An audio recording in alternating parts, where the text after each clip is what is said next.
Páscoa. A gente vai celebrar no próximo domingo um dia que se chama Oitavo de Páscoa. Por que é oitavo? Porque você pegando do domingo até o outro, fica 8 dias. Oitavo de Páscoa. Então nós estamos no oitavo de Páscoa. O que é a Páscoa? Quem celebrou pela primeira vez de uma forma mais intensa a Quaresma na Semana Santa? Levanta lá. Então vem aqui, 3 pessoas para dar o depoimento de como foi. Por favor. Salve de palmas.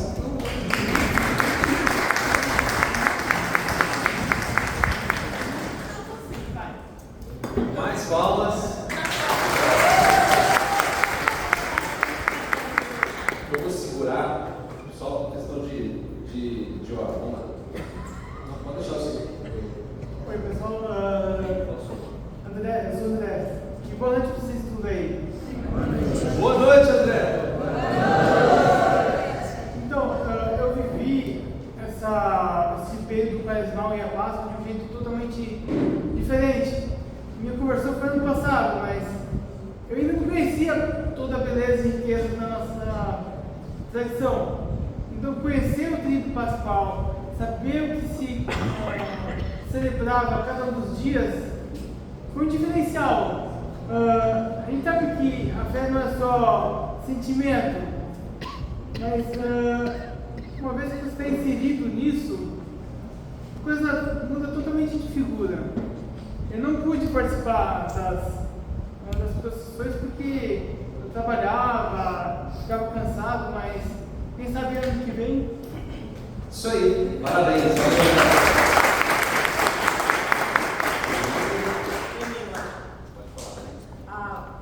Carla tá ali. Eu e a Carla viemos em todos os dias. Levanta a mão, cara. Vem cá.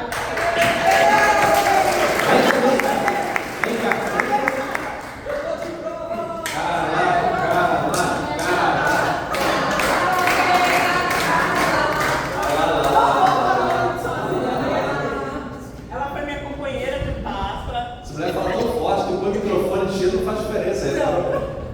Ela foi minha companheira desses dias de Páscoa. Foi minha primeira Semana Santa, assim, vivida de fato. Eu nunca vivi dessa forma. Para mim, a Páscoa era caminho de Páscoa. É igual criança, eu era desse jeito. Foi a primeira vez que eu passei por todas as celebrações. Faltei uma, mas tudo bem. A gente deixa para o ano que vem também. E, assim, foi uma coisa muito intensa para mim. Muito intensa, muito. É muito diferente viver de fato o que a religião fala e ver tudo aquilo. Não sei explicar. Para mim foi uma coisa muito, muito forte, muito reveladora, assim, muito diferente de tudo que eu vivi até agora. Que bom, salve de palmas. Cara, a Danilo não sabe explicar, mas você sabe explicar. Eu tive aqui também o ano passado e vivi de uma forma totalmente diferente. Eu comentei com a Ju, né? Esse ano. Ju! Eu vivi também de uma forma bem intensa e transformadora, né?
continuar aprendendo mais e é isso. Foi muito esperado. Obrigado. Crismou no sábado de aleluia.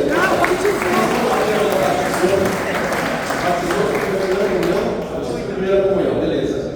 Eu e a Vivi estávamos lá em Belo Horizonte, por isso que eu não vim acompanhar. A gente participou do Tríduo de Páscoa lá na nossa comunidade, onde a gente se cresceu, né? Aliás, depois de amanhã, vai fazer 25 anos que a gente começou a namorar.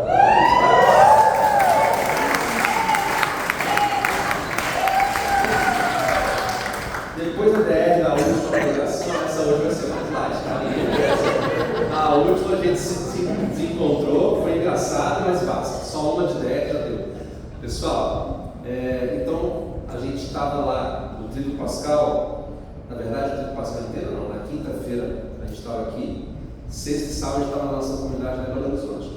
E aí é engraçado não, é maravilhoso ver que tudo que vocês falarem aqui a gente pode falar porque é igual. Isso é uma maravilha, né? Então teve o Teatro da Paixão de Cristo, teve lava-pés, teve o beijo na cruz na sexta-feira. É exatamente igual a liturgia em qualquer lugar do mundo. Essa é a Igreja Católica, que quer dizer universal.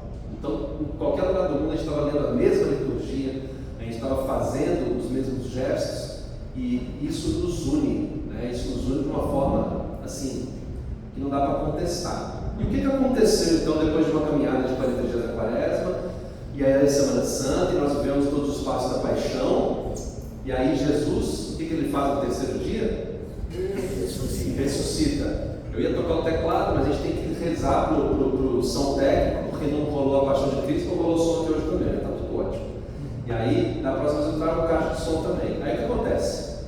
A gente tem algumas músicas que falam dessa verdade. Eu queria estudar para vocês a letra de uma música. Que aí, às vezes a gente canta da boca para fora, mas ela fala uma verdade tão maravilhosa para a gente. Essa música eu cantei no enterro do nosso filho, como eu falei com vocês, a gente perdeu o filho, e eu cantei no enterro do meu pai. E tanto numa ocasião quanto na outra, caiu uma chuvinha bem fina, quase que uma garoa. Exatamente na hora da música e depois parou. É um carinho de Deus, uma graça. Parece que a gente estava sendo, com certeza, a gente estava sendo envolto no Espírito Santo, como na transfiguração.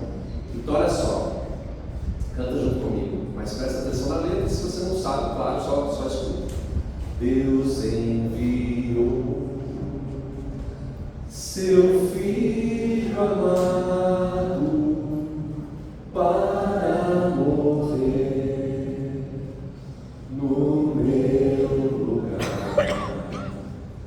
na cruz pagou por meus pecados, mas o sepulcro vazio está, porque ele vive, porque ele vive, eu posso crer no amanhã, porque ele vive, temor não há, mas eu pensei que o meu futuro está nas mãos do meu Jesus, que vivo está. Um dia eu vou cruzar os rios e verei então um céu de luz, e verei que lá, em plena glória, vitorioso, vive e reina o meu Jesus. Espera aí, aperta a mão de quem está do seu lado e agora você vai cantar. E nesse toque você vai transmitir que você acredita no que você vai cantar do lado dela. Porque ele vive, eu posso crer no amanhã, porque ele vive, temor não há, mas eu bem sei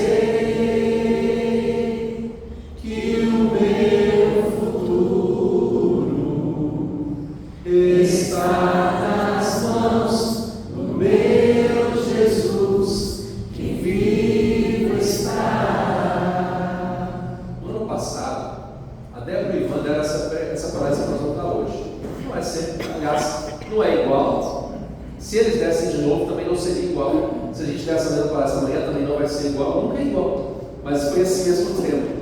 E eles falaram no ano passado que eles visitaram o Santo Sepulcro. A igreja foi construída sobre o lugar do Santo Sepulcro lá em Jerusalém. E aí o pessoal faz 2, 3, 4 horas de fila para entrar no lugar que tem o quê? Uma pedra vazia. Por quê?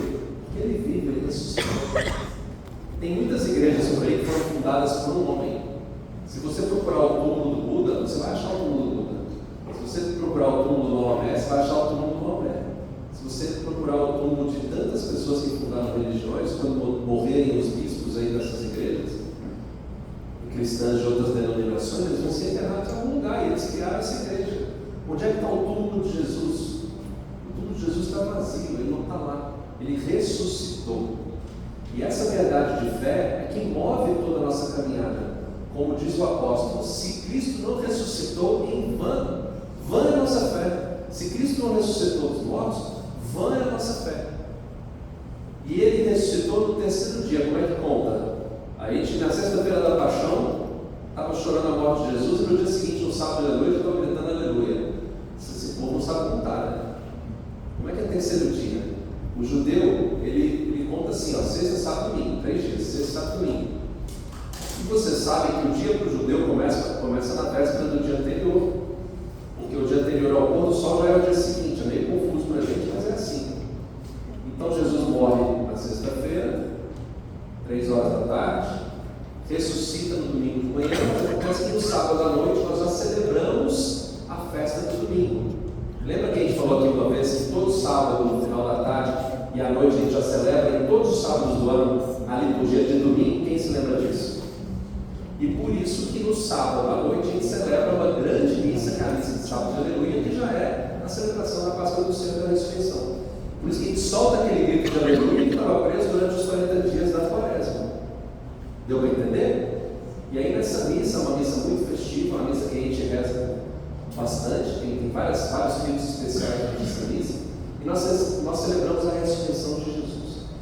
Jesus ressuscitou, a pedra rolou. Quem foi lá procurar Jesus e viu que a pedra tinha rolado e o túmulo estava vazio? Foi a Danila? Foi a Clara? Foi? Maria. E aí tem um anjo que fala o que para ela? Dá até uma tirada, né? O anjo é meio sarcástico. O que o anjo fala para ela? Por que você está procurando entre os mortos aquele que está vivo? Quase como se fosse acorda para a vida. Ele ressuscitou. Então, olha só a dignidade da mulher nessa passagem. É a primeira que testemunha a ressurreição de Jesus, e Jesus realmente aparece para ela. E na hora que Maria Madalena vai correr para abraçar Jesus, essa é uma passagem bem interessante. Jesus fala assim, peraí, aí ela toma, agora ela tomou outra cortada, ela falou assim, calma Maria, não é assim, não é ainda assim, dessa forma que eu vou permanecer com vocês. O que ele estava fazendo? Um prenúncio ali, um prenúncio do envio do Espírito Santo em Pentecostes.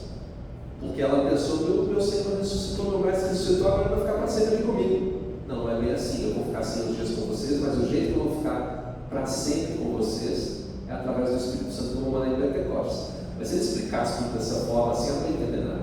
Ele só deu um teaser, né? Só deu um spoiler.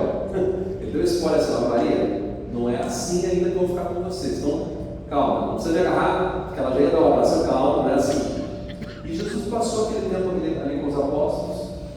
Tem até uma passagem muito interessante que eles estavam fechados numa sala e Jesus entrou na sala sem abrir a porta. Por quê? Porque eles estavam num corpo glorioso. O corpo de Jesus era um corpo físico, dava para se tocar, ele comia peixe com os apóstolos, mas era um corpo glorioso que tinha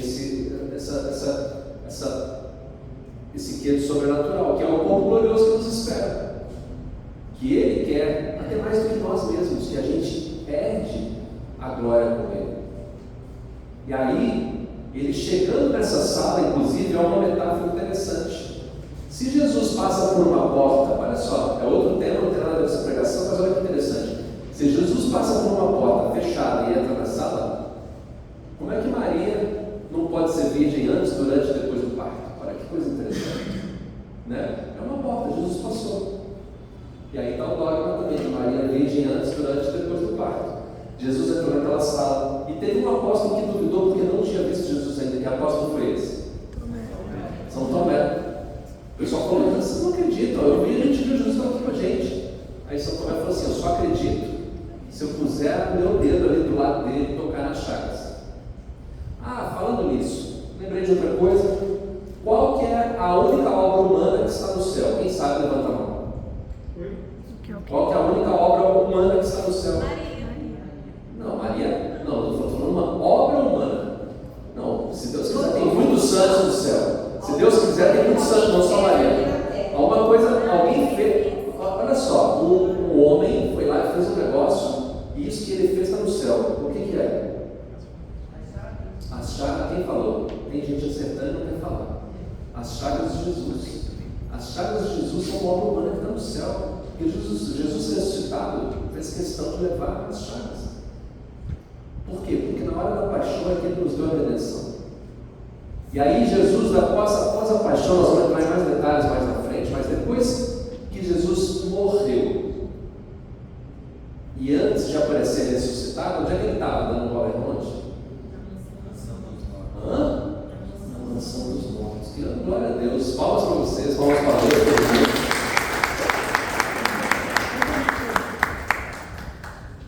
Creio em Deus Pai Todo-Poderoso, Criador do céu e da terra, Jesus Cristo, Senhor, Filho, nosso Senhor, foi concebido pelo poder do Espírito Santo, nasceu da Virgem Maria, padeceu sob Pôncio Pilatos, foi crucificado, morto, sepultado, desceu à mansão dos mortos.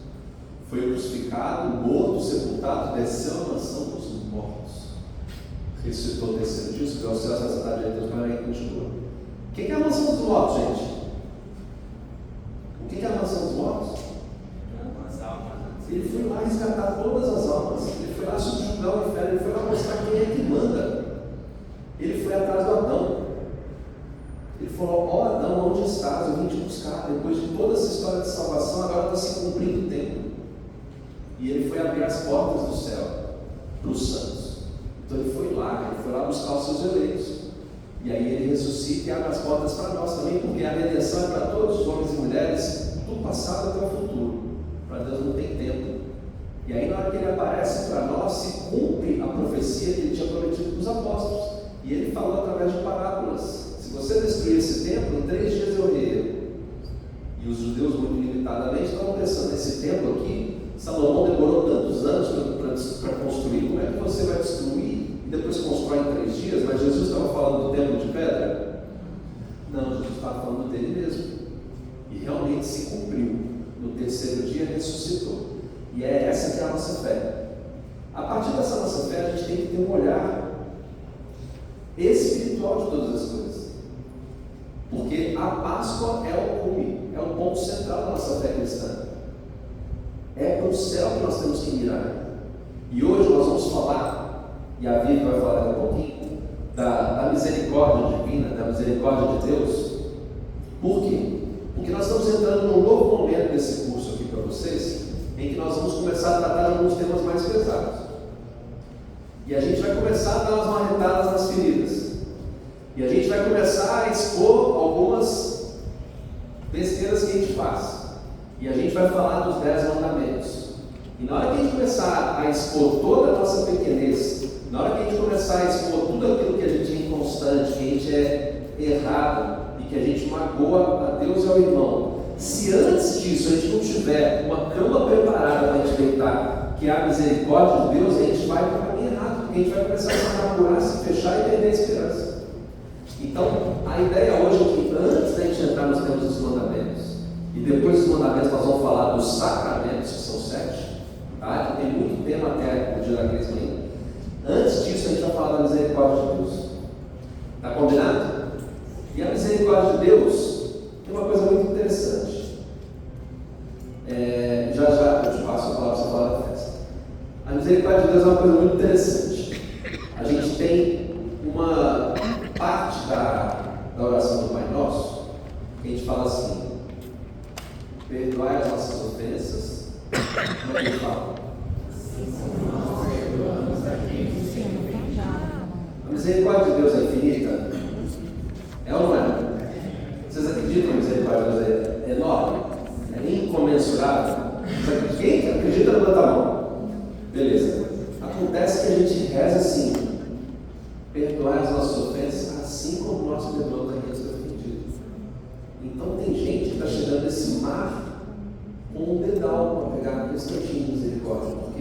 coração está duro. Com a medida que julgares, sereis julgados. Está na palavra. Então, o nosso coração é um copo.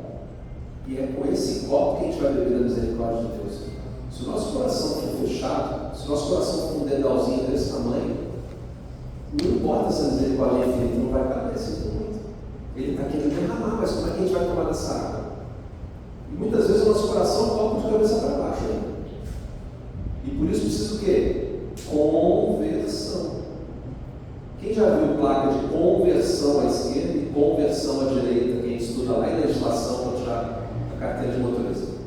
Conversão é mudança de caminho. Então, se o seu copo está para baixo, você tem que converter, mudar a direção com o copo para cima. A boca tem que estar para cima. E esse copo tem que estar largo, esse copo tem que estar grande, esse copo tem que estar transbordante, tem que estar limpo. Porque com a medida que nós julgamos é que nós seremos julgados. Pega uma canetinha para mim, por favor. Tem canetinha aí? Vamos fazer um negócio aqui na cartolina para vocês. Uma cartolina, por favor. E aí a gente vai só fazer uma perguntinha rapidinho.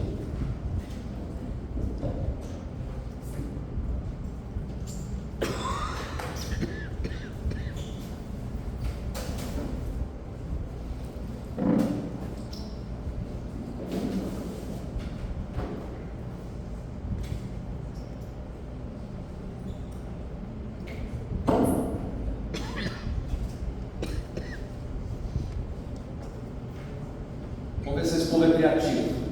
Levanta mais, Paulo. O que é isso? Quem quer falar? Hã? Um quê? Um alvo. Boa. Clara ou Clara? Carla. O que mais? Ninguém mais vai falar nada. Um ponto. Um ponto de papel. Hã? Um ponto. O que mais? Não, tem que ser mais criativo. Um sinal? É um sinal. Um começo. Não, atenção, agora vai. Mais. Pode simplificar, não precisa ser tão viajante. Hã? Uma mancha. Uma marca, uma mancha. O que mais? Um centro. O que mais? Os nós em relação ao mundo pequenos. Teve gente que falou azeitona, outra vez eu falei isso. Besouro. Gente, presta atenção. Estão prestando atenção? Sim. Isso aqui é uma cartolina branca com um ponto preto no meio. Alguém reparou que tem uma cartolina branca muito maior que o ponto?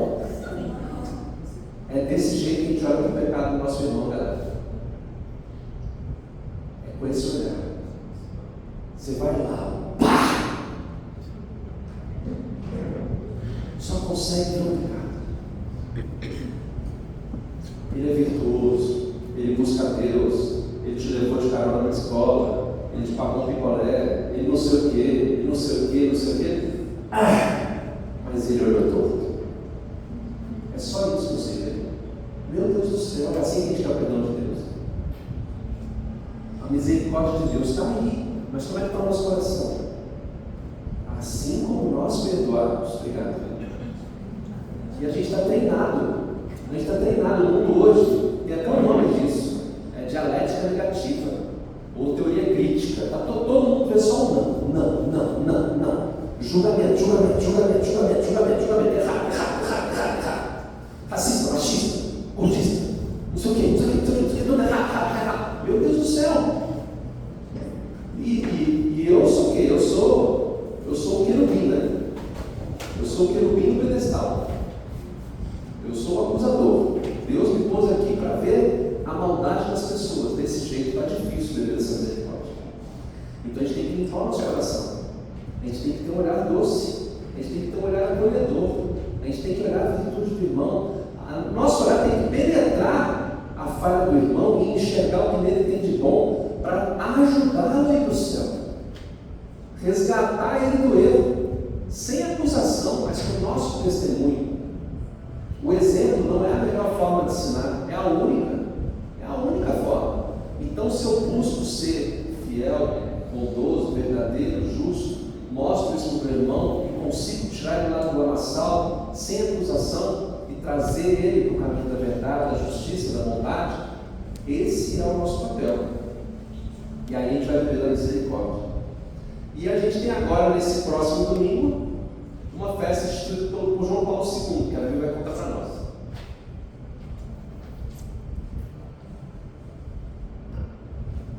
Bom, vamos lá então, gente. Eu vou falar da festa da misericórdia, mas antes eu queria entender o que é a misericórdia.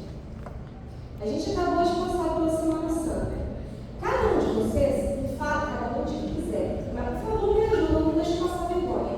Me fala uma palavra que resume o que você sentiu, o que você pensou, o que você descobriu. Uma palavra, por favor. Rapidinho, tem um tempo. Gratidão. Amor, paz, sacrifício, superação, acolhimento, aí vamos? Empatia, fé, alguém falou fé? Caridade, tem mais uma aí, Paula? Como? Solidariedade.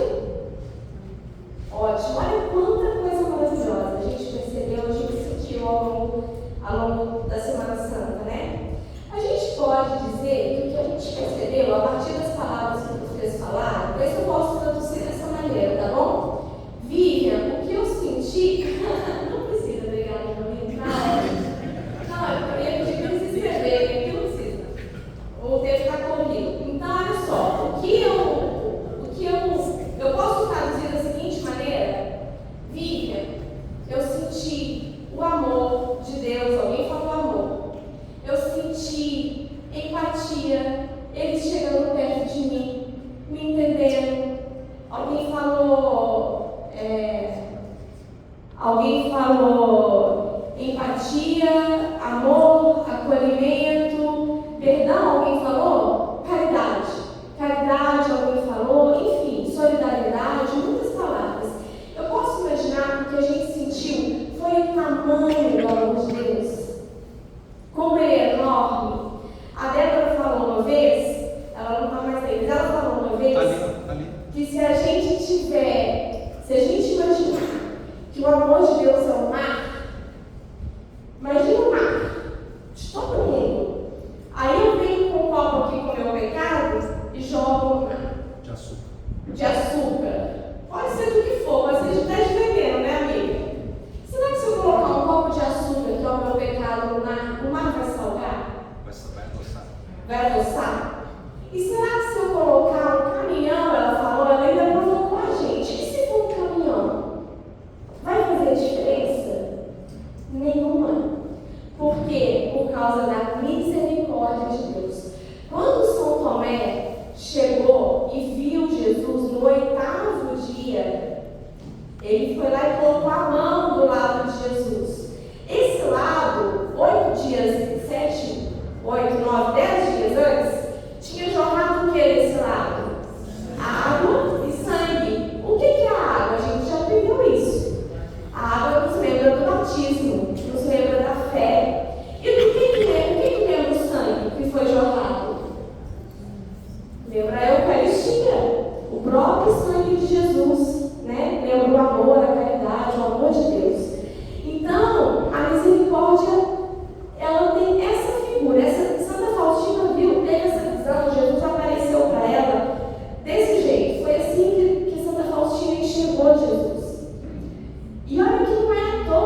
polonesa, na década de 30 do século passado. E ela escreveu um diário, que era conhecido como Diário de Madre Faustina, hoje é conhecido como Diário de Santa Faustina, e esse diário estava em polonês. E ela, na meditação dela, pensou assim, ela tinha somente 27 anos quando teve a visão de Jesus, mostrando, vai lá e faz uma imagem, um quadro, em que está saindo raios azuis, vermelhos, e, na verdade, esse aqui já é Jesus ressuscitado, glorioso. E ele falou para ela, você vai instituir, na 8ª da Páscoa, no domingo depois da Páscoa, a festa da Divina Misericórdia. E ela, uma freirinha de 27 anos, pensou, como que eu vou fazer para o mundo todo celebrar essa festa? Não tem como. Acontece que ela continuou escrevendo o diário dela, continuou escrevendo o diário dela. Mais ou menos 50 anos depois, o Papa é o quê? Polonês. Polonês, João Paulo II. E conhecia a história de Santa Faustina, ele beatificou a Madre Faustina, canonizou a Madre Faustina e instituiu a festa da Divina Misericórdia. Então vamos lá. E a gente tem que então entender o que é a misericórdia, né? A gente não pode confundir a misericórdia com o sentimentalismo, sabe? Uma coisa meio que fora, assim, entendeu? É porque Deus é muito bonzinho, Ele é muito bonzinho, Ele é muito bonzinho. E nem achar que também é falta de justiça, né? Não importa o que você faça, sempre vai contar com a misericórdia. E aí a história da justiça. Então eu queria trazer um pouquinho para vocês hoje a reflexão da relação entre misericórdia e justiça, né? Tem um padre que fala que se a misericórdia é uma árvore, a justiça é um galho. As duas são não sei, complementares, coexistentes, mas eu não sei se eu posso falar que elas são virtudes, né? Não sei se eu posso falar que é virtude de Deus, enfim, característica. As duas Deus tem que nos dar, né? Tanto a misericórdia quanto a justiça. E elas não se contradizem de maneira nenhuma, pelo contrário. Mas a misericórdia, ela supera a justiça. Ela Alô? Preciso segurar essa mão. Ela supera a justiça, né? Então, é isso, elas não se contradizem. A misericórdia é um ato de vontade de Deus ao homem, né? É diferente também de ter uma dó, ai que pena, que dó, né? Qual que é o outro nome que estava aqui escrito? Enfim, não me lembro agora, né? É uma coisa assim, ai tadinho, não é isso, né? Isso não é próprio de Deus, né? É um ato de vontade de Deus mesmo. Ele quer, é o amor dele se manifestando. Ele enche, ele dispensa para a gente misericórdia. E na última aula da Débora e Ivan, eles falam: Jesus está doido para a gente se salvar. Ele fica do nosso lado porque ele é misericordioso. Ele vai colocando os meios na nossa vida. Ele coloca, né, quantas situações que a gente vive, seja de representações do amor dele, coisas boas que acontecem, sejam coisas difíceis que acontecem, né? Às vezes o sofrimento é pedagógico também. Quantas pessoas vocês conhecem que se aproximaram depois do sofrimento humano? Levanta a mão. Se alguém conhece alguém aqui que conheceu o amor de Deus depois do sofrimento. É pedagógico. E às vezes ele vai permitir sim o sofrimento para a gente chegar. Por quê? Porque ele está olhando um bem maior. Deus sempre vai tirar de uma situação má uma coisa boa.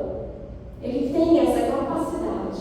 Ele sempre consegue tirar coisas boas de situações más, né? E a gente, se a gente tiver um olhar treinado, a gente consegue ver isso e consegue ver o amor dele na nossa vida. Então vamos lá. Desculpa. E aí, a gente precisa pensar assim: então, Vivian, significa que quando ele perdoa, ele não está sendo justo? Né? Alguém lembra aqui de alguma parábola que fala sobre misericórdia?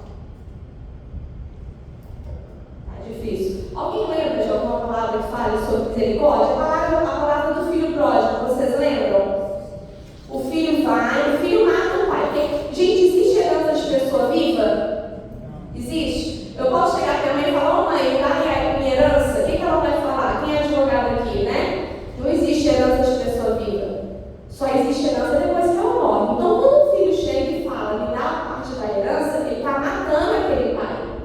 É isso que ele está fazendo, né? Olha, morreu você para mim, né? O que eu quero é isso. Ele foi lá, ele gastou com coisas ótimas, né? Não, ele gastou com coisas, com tudo que não precisava. E ele veio depois, ele veio porque gosta de falar isso, ele veio porque ele veio porque estava com fome.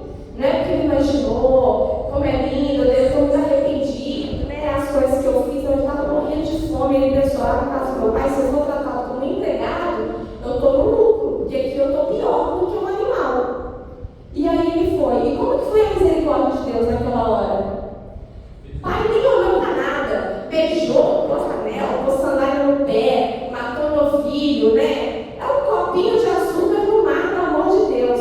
Foi isso que o pai fez.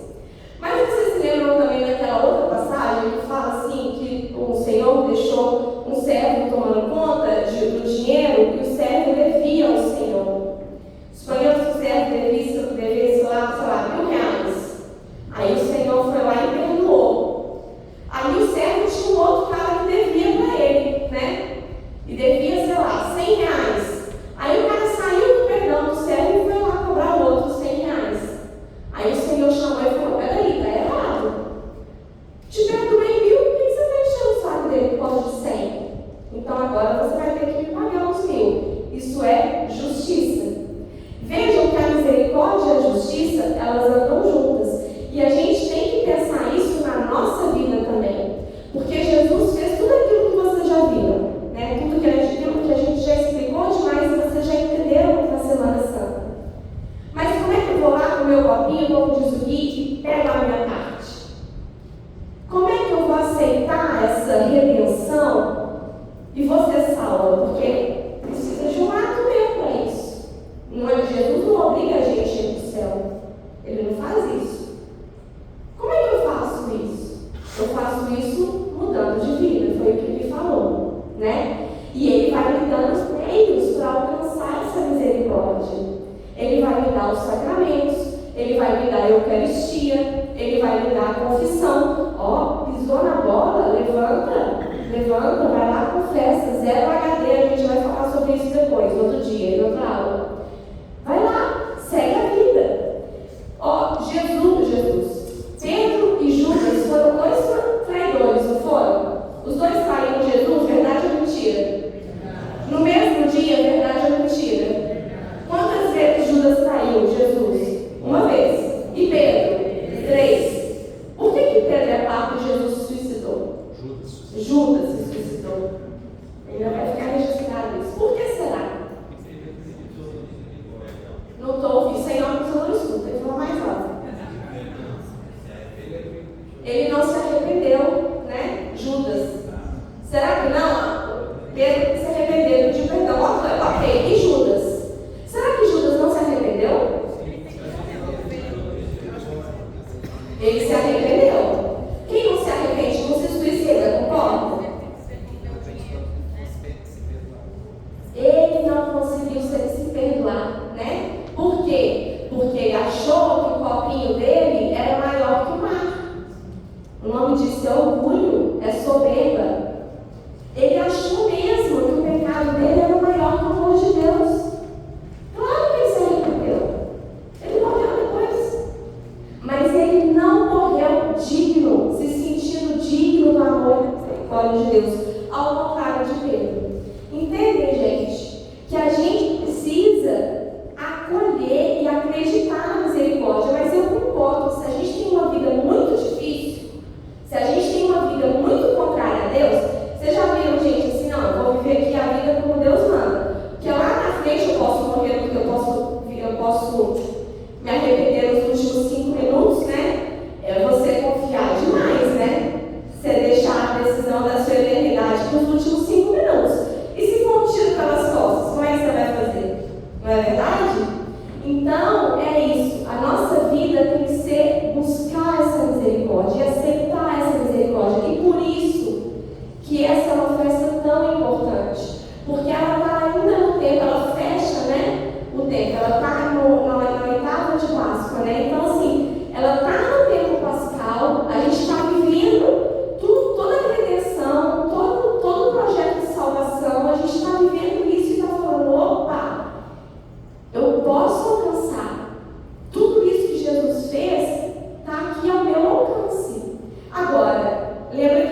Deus é justo e é misericordioso. Qual que é um dos sinais da justiça dele? A quem muito é dado, muito é cobrado. Vocês já ouviram essa palavra? Isso é justiça pura, não é? Vivian, como que pode uma pessoa que nasceu na África, nem ouviu o nome de Jesus, como que ela vai ser salva, né? É a misericórdia de Deus. Algum meio ela teve na vida dela, de alguma forma ela teve um meio, né, de se aproximar, e a misericórdia de Deus. Agora, a quem muito foi dado, eu conheci Jesus, vocês conheceram. A gente tem conhecimento sobre como alcançar essa misericórdia, sobre como tratar o irmão, que o Gui falou sobre o julgamento, né? Então aqui cabe a nós correr atrás disso, tá bom? No fim da nossa vida, não lembro qual santa que falou isso. Uma santa falou, no fim da nossa vida, nos nossos dias, Deus vai perguntar pra gente sobre o amor. Ele não vai ficar fazendo score, né? Ai, quantos pecados a Rosa teve? Quantas coisas boas ela fez? Vamos ver a nota dela, né? Joga lá no algoritmo e pronto, tá salva. Não.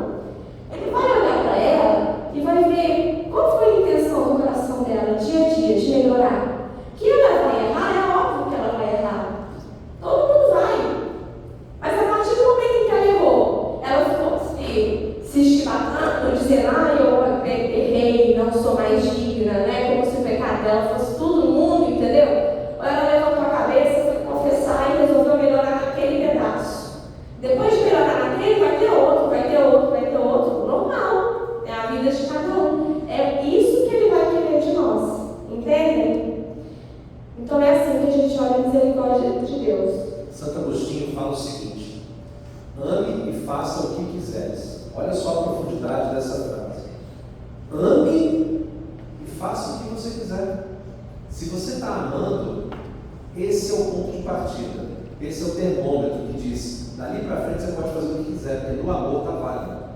Então, a gente tem dois caminhos na vida, e os dois são muito importantes. Mas é importante ver qual está sendo mais forte nesse momento. Um caminho é viver o tempo todo fugindo do pecado. Isso é importante? Claro que é importante. É importantíssimo. O pecado é como um leão que ruge. Está aqui, se a gente ficar dando bobeira, ele vai atacar. Agora, tem um momento da nossa caminhada que a gente dobra uma esquina e que a gente percebe que a gente começou a fazer um outro movimento, que é correr em direção à graça, correr em direção à virtude.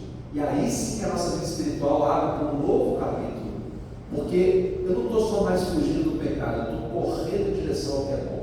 Eu estou correndo em direção à virtude. E aí é nesse parâmetro aí que Santo Agostinho falou. Aí você está amando, faz o que você quiser. Porque você já está dentro das duas linhas em que você pode percorrer. E dentro disso tem muito a ver também com o que a gente vai falar nas próximas aulas, que são os 10 mandamentos. Você está cumprindo aqueles 10 mandamentos? Meu irmão, minha irmã, faça o que você quiser. Faça o que você quiser. Por quê? Porque aquelas duas linhas estão traçadas. Dentro daquilo lá você pode correr. Dentro daquilo ali está toda a sua liberdade, está todo o seu livre-arbítrio, está toda a sua identidade. Faça o que você quiser. E dentro das Escrituras, a gente vê muitas passagens em que a misericórdia de Deus prevaleceu. A gente vê, por exemplo, Saulo, nos Atos dos Apóstolos. Ele estava no cavalo aí no caminho de Damasco. E o que Saulo era? Perseguidor de quê, Vitor? De cristãos. Ele matava cristãos, exatamente. O Vitor concorda, eu sei que já leu tudo isso, né? Então, assim, Saulo matava cristãos, galera. Matava cristãos. E aí, ele está indo no caminho de Damasco, ele cai do cavalo, e aí, o que acontece? Quem sabe? Vê uma luz forte e fala o que para ele? Vem aqui fazer de novo.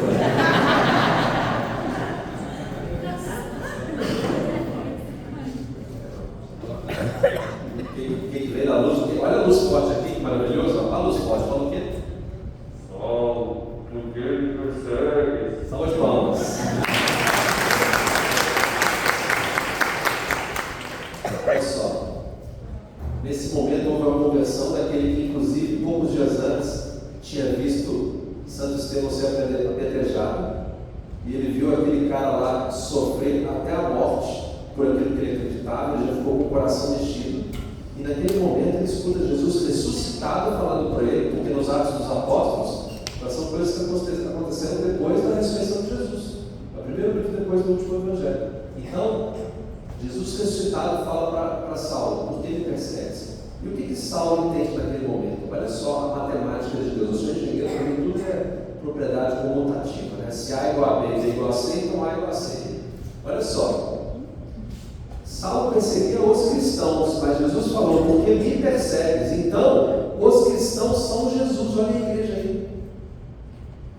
Vou repetir. Saulo perseguia os cristãos, mas Jesus falou, porque me persegues. Então, os cristãos e Jesus são um só, é a igreja. Saulo teve todo o entendimento do corpo místico de Cristo. E ele se converteu e se tornou o grande Paulo, que foi pregar para quem? Para os gentios. Foi pregar para os pagãos. Depois pegou o barco, foi parar na Grécia. Se você pegar as histórias de Paulo no Antigo Testamento, nos Atos dos Apóstolos, é maravilhoso. Maravilhoso tudo que ele fez. E foi pregar. Foi pregar por aí. Teve até o primeiro concílio para ver se ele não estava dando bobagem, mas falando, não, é isso mesmo, pode fazer. Porque Pedro também é assim, né? Mas será que tem que pregar para eles mesmo? É só para os judeus? E Paulo, não, vou pregar assim, e aí decidiram que sim, tá? Era para todo mundo. E ele foi. Porque é católica, né? É católica. Então, a misericórdia de Deus alcançou Zaqueu. Zaqueu não está só na música do Belo, não, pelo amor de Deus. Zaqueu está lá no Novo Testamento, no Evangelho. Tem aquela música, é como Zaqueu, não sei o que, não sei o que, não sei o que. Então, Zaqueu, aquele homemzinho baixo, baixa estatura, não estava assim com medo, porque ele era o cara que fazia as coisinhas erradas. Estava com medo ali, mas queria ver Jesus, subiu na árvore. E Jesus passando falou que Zaqueu, desce aí, hoje eu vou jantar na sua casa. A misericórdia de Jesus alcançou a vida daquele cara pecador. E ele falou assim, tudo que eu roubei até hoje eu vou devolver todo, porque a salvação entrou na minha casa. Jesus atinge aquela pessoa que às vezes nem está esperando. E é como a Bíblia falou, o filho pródigo. Você acha que ele teve uma epifania e pensou lá no meio, chafurdando lá com os pobres, e ele pensou assim, eu vou me arrepender, vou pedir perdão, e meu pai vai me perdoar, e voltou todo feliz, cantando para casa, com o chapéuzinho vermelho? Não, nada disso. Ele só caiu em si e falou assim, meu Deus do céu, os servos do meu pai têm comida boa e eu estou aqui comendo com os pobres. Pelo amor de Deus, eu estou morrendo de fome, vou voltar, que eu estou com fome, vou pedir para ser tratado como servo. Porque filho, eu não sei que eu não sou, matei meu pai. Ele não estava nem acreditando que a misericórdia de Deus pudesse alcançá-lo. Aliás, a misericórdia do pai, que no caso é Deus. Aí o pai viu ele apontando lá na porta e correu para abraçar. Por quê? Porque é essa a figura do pai misericordioso. Ele está esperando que você volte a olhar para ele. Ele está esperando o mínimo sinal que você se arrependa, olha para ele de volta e ele já vai correr para te abraçar. Ele já vai correr, vai te colocar o anel no dedo, vai matar o boi para fazer uma churrascada, vai colocar a sandália nos seus pés e vai te chamar para a festa. Por quê? Porque aquele que estava perdido foi resgatado. Porque afinal de contas tem um só grande pecado que não tem perdão. Qual que é? É o pecado contra o Espírito Santo. E está lá em Hebreus, o pecado que não tem perdão é a apostasia da fé. E o que essa palavrinha tão esquisita quer dizer? O que é a apostasia da fé?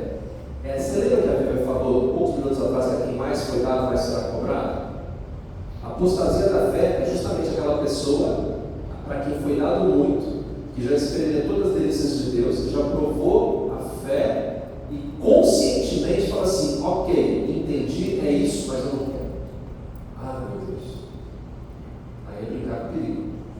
Porque você mesmo está cavando a sua condenação. Ou eu, ou qualquer pessoa que faça isso.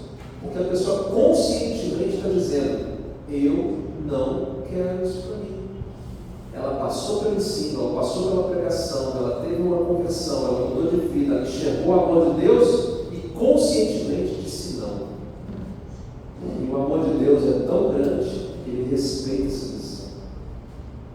Não é que a misericórdia não alcança a pessoa, né? Uma outra reflexão. Será que o inferno é um fracasso da misericórdia?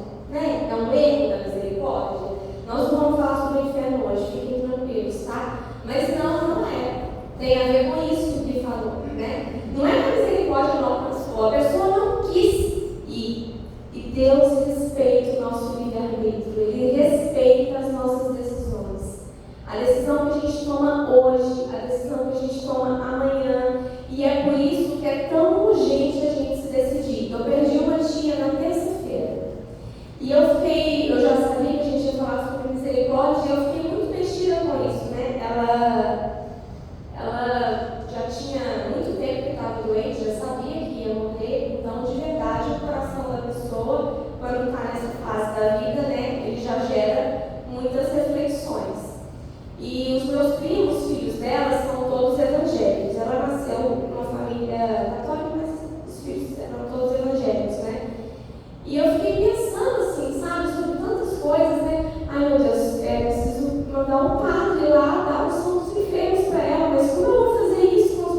Então a gente vai falar sobre as regras, sobre as leis, porque a gente tem que falar, Deus deu. A gente vai falar sobre os guardas de reis, que ele falou, né? Tem aqui e tem aqui. No meio você pode correr. É como a gente educa os filhos, não é? Os mandamentos são esses guardas de reis, entendeu? A gente vai falar sobre tudo isso. Mas eu queria que vocês sempre tivessem no plano de fundo do pensamento o amor de Deus. É infinito, misericordioso, enorme e é eterno, porque o sacrifício de Deus é eterno, né? Pessoal, a gente vai ter grupo de partilha hoje, tá bom? No grupo de partilha, eu pedi para os monitores conduzirem para que as pessoas, prestem atenção, ó, as pessoas vão dizer alguns momentos em que elas se sentiram alcançadas pela misericórdia de Deus. Então, lembra daquele momento que você estava no fundo do poço, lembra daquela hora que você pensava que não tinha solução e que de repente hoje você olha para trás e fala: meu Deus, eu até esqueci disso, porque minha vida melhorou, eu fui alcançado pela misericórdia de Deus e hoje eu estou vivendo um outro momento. Graças a Deus, aconteceu isso com minha tia, aconteceu isso com meu irmão. E aí vocês pegam aí as melhores histórias e a gente vai ter uns 5 minutinhos no final para a gente partilhar aqui uma história de cada grupo. Está combinado? Porque isso é muito importante. A gente tem que estar imerso nesse mar da misericórdia de Deus para a gente começar a partir da próxima aula a falar dos 10 mandamentos, porque aí o bicho vai pegar. Aliás, o bicho não vai pegar porque a gente está no mar da misericórdia de Deus. Tá bom? Mas antes da partida, nós vamos chamar nossos amigos. Vem para cá, vem para cá, vem para a salva de palmas.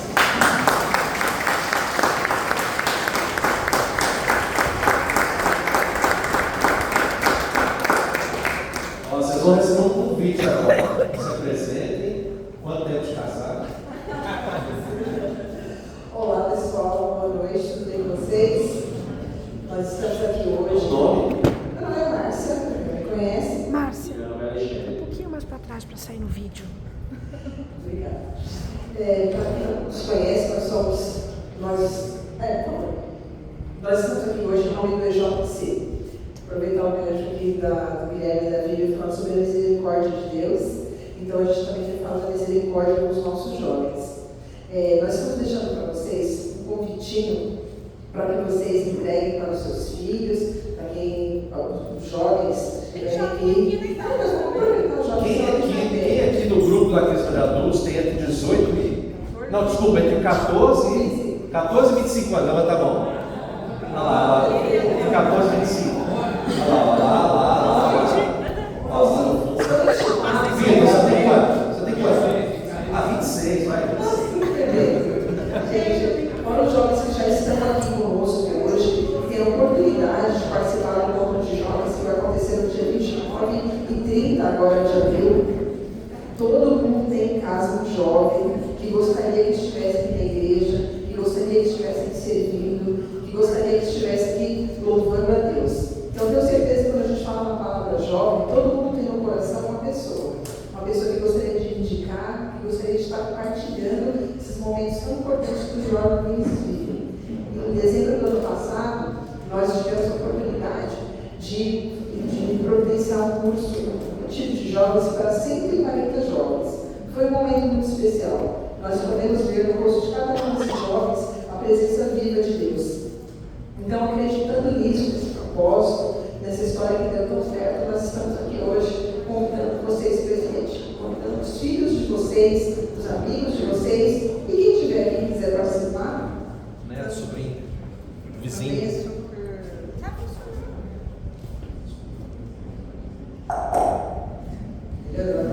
Também é super bem-vindo, tá bom? Então, o Alexandre entregou para vocês um folder. Nesse folder tem um QR Code. Vocês podem fazer inscrição da família de vocês, dos filhos de vocês, dos jovens, com esse QR Code. E nós esperamos vocês no dia 29 e 30. É um evento gratuito, café da manhã, almoço, está incluído no retiro. Então, nós contamos com vocês. Isso, durante toda a última tarde também, né? Que ninguém espera.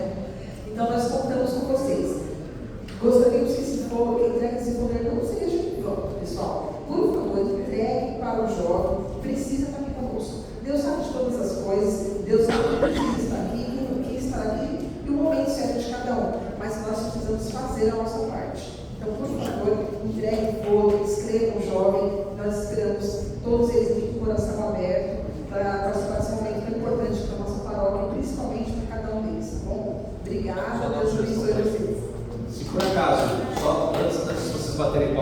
casal, ok? Se por acaso vocês tiverem algum jovem para convidar para o retiro, mas não estiverem pessoalmente com ele, mandam uma foto da flyer pelo WhatsApp, que a pessoa no QR Code consegue se inscrever. Tá bom? Beleza, a gente manda no grupinho, pode deixar. Agora sim.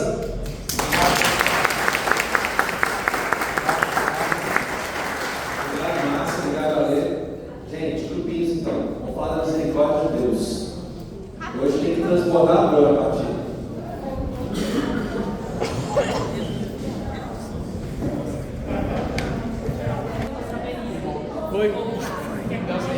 Quer continuar, né?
E assim terminou a nossa aula de hoje. Uma boa noite, bom retorno a todos para casa.